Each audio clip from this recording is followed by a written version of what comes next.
al pie de una encina, un cuento de Don Miguel de Unamuno. Era en un día de bochorno veraniego.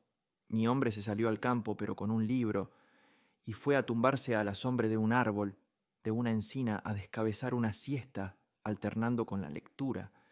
Para hacer el papel de que se hace un libro, hay que abatir un árbol y que no dé sombra. ¿Qué vale más, el libro, su lectura, o el árbol, la siesta a su sombra?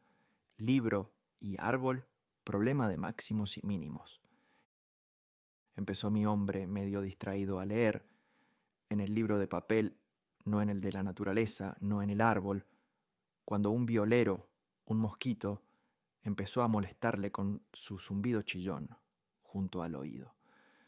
Se lo sacudió, pero el violero seguía violándole la atención de la lectura, hasta que no tuvo otro remedio que apachurrarlo de un manotazo. Hecho lo cual volvió al libro, mas al volver la hoja se encontró con que en las dos que le seguían quedaba el cadáver, la momia mejor, de otro violero, de otro mosquito, de cuándo, de cuántos años hacía, porque el libro era de una edición antigua, más que secular. ¿Cómo fue a refugiarse allí, a las páginas de aquel viejo libro, aquel mosquito, cuya momia se conservaba de tal modo? ¿Qué había ido a buscar en ellas? ¿Acaso a desovar? ¿O se metió entre página y página después de haber desobado? Sería un violero erudito. Y quién sabe, se dijo mi hombre, si este violero que acabo de apachurrar no era un descendiente en 20ª o 100ª generación, tataranieto de aquel otro, cuya momia aquí se conserva, y quién sabe si este violero que acabo de apachurrar no me traía al oído la misma sonatina, la misma cantinela, la misma violinada de aquel otro, de este cuya momia aquí calla, y empezó a retiñirle en el oído el retintín de la violinada del violetero que apachurró, y cerró el libro, dejando dentro de él la momia del antiguo violero. ¿Para qué leer más? Era mejor oír lo que le dirían el campo y sus criaturas. Y ya no osó atentar contra ninguna de estas. A una hormiga que empezó a molestarle se la quitó de encima y la puso en el suelo a que siguiera su ruta. Pobrecilla, que viva, se dijo, y se puso a pensar en eso de la hormiga y la cigarra, y que si ésta canta, o mejor guitarrea, no lo hace en ociosidad, sino que guitarrea con los élitros, con las alas, mientras chupa la savia del olivo con su trompa clavada en él. Admirable trovador, se dijo, que toca y chupa a la vez. Soplar y sorber no puede ser, pero con cierta habilidad cabe mamar y tocar la guitarra a un mismo tiempo. Luego le dio en la cara un vilano, una de esas semillas volantes del cardo corredor, la pobre flor presa de la planta y esta presa por las raíces del suelo, no puede sino dejar caer la semilla, pero he aquí que ha sabido darle alas que la lleven, al hilo del viento, a desparramarse a lo lejos. La planta es sedentaria, la semilla no. El vilano la lleva a extenderse por el suelo. Y olvidado mi hombre de los dos violeros, y de la hormiga, y de la cigarra, se puso a leer en el libro de la naturaleza, el otro cerrado, cosas que había ya leído en libros de papel. Porque son estos los que nos enseñan a deletrear en el otro. Y también el arte es naturaleza, que dijo Schiller.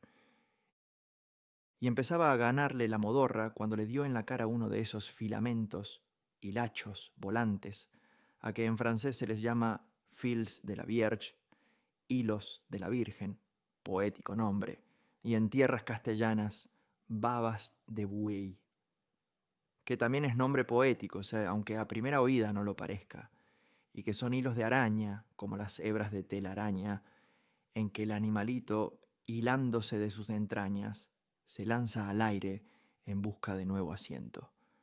En mi obra La agonía del cristianismo he tratado metafóricamente de ello. Y mi hombre, aleccionado previamente por los libros, se puso a meditar, a fantasear mejor, sobre la araña y sobre su hilo de la Virgen, sobre su baba de buey. No había tejido tela para esperar en ella a que cayese presa alguna pobre mosca, sino que, navegante aérea, aeronauta errante, se había lanzado a casa en hilo de sus entrañas. Y creyó sentir mi hombre la palpación de las entrañas de la araña en sus propias entrañas, pero es que en el zumbido del violero no iba también temblor de entraña y no había temblor de entrañas en las páginas del libro. Y recordó ese precioso dicho de las mujeres del pueblo campesino cuando dice alguna de su marido: el mío es tan bueno que se le lleva con una baba de buey. Y aunque a las veces piense decirlo, en la baba salival del buey de arado y no en otra, dice, aún sin saberlo, que al hombre bueno se le lleva con hilo de las entrañas. Se acordó entonces de que una especie de romadizo que había padecido en un tiempo, una comezón en las fosas nasales, le dijeron, hombres de libros, claro, que provenía del polen de las flores de unos árboles. El temblor nupcial de aquellas flores le dio a él aquella molesta comezón. Y todo, violero, hormiga, cigarra, araña, flor, todo le enseñaba lo mismo. Arriba, en la encina, la candela, su recatada flor, empezaba a hacerse bellota. Y se acordó de que como con el corazón de la encina, con el rojizo rollo íntimo de su leño, casi como si dijéramos con su tuétano leñoso, hacen los charros dulzainas en que canta el corazón de la muerta encina. Y con todo ello sintió mi hombre un profundo asco de aquella otra vida, la política, en que se había visto enredado como una mosca en telaraña, y de las hormigas y las cigarras que cantan y chupan a la vez, y de las babas de buey y de los violeros políticos. Recogió el libro cerrado, mas al recogerlo se cayó de él, de entre sus páginas. La momia del viejo violero, no, sino un recorte de periódico que le servía de señal, y en que venía estampado un manifiesto electoral de partido. Cogió el recorte, hizo un hoyo en la tierra al pie de la encina y lo enterró allí. Bah, se dijo, si un día se hace una dulzaina del corazón de esta encina, no cantará en ella ese manifiesto político electoral. Y se fue. Se fue puesta la mira en otros tiempos y otros lugares que los de hoy y de aquí.